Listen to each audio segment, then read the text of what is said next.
Ayan, Happy Columbus Day, Happy Weekend. 81, medyo bumaba dito. Pero pataas pa rin ang Thank you, pataas dear yung real estate niya. client. Yung personal asset niya. So, yan na. Tapos yung nag-mayor na siya, yun, ito na.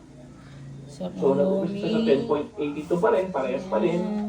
Tapos, yung kanyang personal asset, 10.74 million.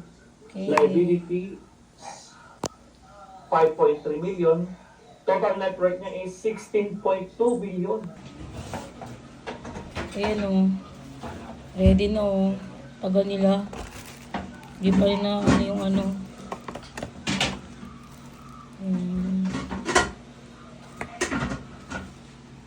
Hindi pa ito nabubuksan.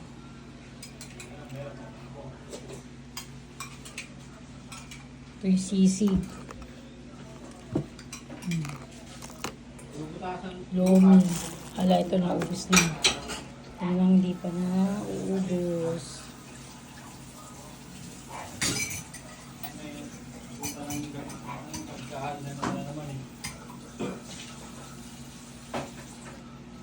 Yun o. Yo!